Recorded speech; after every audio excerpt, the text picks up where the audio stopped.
about police brutality? Well, it's quite interesting because I had a conversation yesterday with a friend of mine, and we were specifically talking about black people versus police. And what I had said was that the situation really created itself because, you know, when you've got a neighborhood and they call the police and the police simply don't show up, and when they do, it's already too late, that creates animosity. So that's towards obviously police officers. And then as far as police officers reacting the opposite way, I think that's, again, I think it's built up that way. When I look at police brutality and like I say, some of the killing that they're doing, I think it's unjust. And I think if the legal system would have took care of the problem, they nipped it in the bud, I think a lot of these cops wouldn't be getting away with it or feel like they're entitled to do that. So, and look at some of these killing, man. I truly believe that some of these cops think that I could literally kill this guy and get away with it. And look at the stats show it that they are hardly ever convicted. They're hardly even going to court. You know what I'm saying? So, and if they are, they just get a slap on the wrist. A slap on the wrist. They are suspended with pay, and until they sort all this stuff out. But I really believe, man, they could pass a law to enact this stuff to I won't say stop it because I think it's going to continue to happen, but to curb it. And I guarantee you'll see the numbers drop big time in police brutality. Yeah, the system's definitely broken. I mean, if you have to have cameras on your police officers, clearly there's a broken system there. But if you actually look at what it takes to become a police officer, it's not that much. Yeah, it really isn't. So you're setting a set of standards there that are simply too low. Now, Jen, I'm gonna ask you this question. You coming from the white side of things, okay? Something that we discuss quite often. The one story that gets me the Minnesota court case with Brother Philangelo Castillo.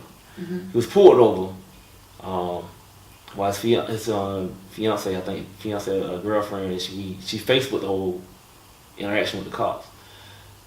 Now, her story goes and said that the cop, he alerted the cop, told the cop that he has a permit to carry.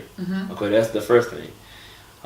The cop then asked him to give him identification. Now, in the process of you giving that identification, 4 or 5 bullets rang out, and the guy ended up getting killed. Yeah. Now you looking at that. You've been from the other spectrum. You've been from your from a white perspective. How do you try to wrap your mind around that? Like how do you see it? How do you view that? Because we see it one way and you see it. So give me your. Well, I think it was completely racial. I mean, the fact of the matter is he did exactly what he was supposed to do, which was say, I have a gun on me. And I think that if it was a white person, I don't think he would have been shot. I really don't. You really don't. And like I said, in videos on YouTube and wherever you might want to see news agencies, they have it too where like the cop, I seen one just the other night where the cop, this guy had, he was a Caucasian guy, he literally had his hand behind his back. And you had 4 or 5 cops up there that had guns, weapons drawn on the guy. And in my mind, I'm trying to process. I'm thinking, if that had been a black guy doing the same thing, do you think I'm trying to process? Do you think I don't? There's no way they gave him that many commands. Yeah. I mean, it was like they was telling him over and over, remove his hand, show us your hands. I mean, that had been somebody black, I think. Well, I don't know why the police officer asked for identification before the guy handed over his gun. Because I don't know if that's actual protocol, but I think that's the way you're supposed to do it, is you actually hand over the weapon first. Yeah. Or at least I would assume so. If clearly you feel threatened, you would think you're going to ask for the gun first. You know what I mean? That makes no sense to ask for identification first. And now you got people on Facebook, man. They're trying so hard to justify this killing. Oh, he robbed the bank.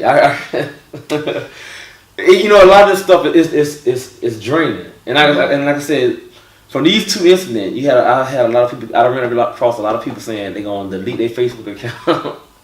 Don't delete it. We need to have these conversations. Absolutely, we need to.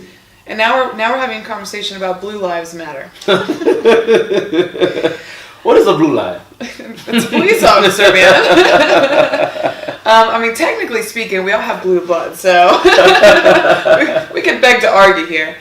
But yeah, now we're having the conversation about police officers' lives mattering, and of course they do. All lives do matter, but it's completely out of control. It's completely out of control. And they're taking this Black Lives. I'm gonna end on this note here, but they're taking Black Lives. They're taking the Black Lives Matter movement, and they're trying to put their spin to it. And now I'm hearing now it's more racist than the KKK. Well, the Black Lives Matter movement was never saying that all lives don't matter. It never was stating that. And too many people felt threatened that only Black Lives matter. The movement never began that way.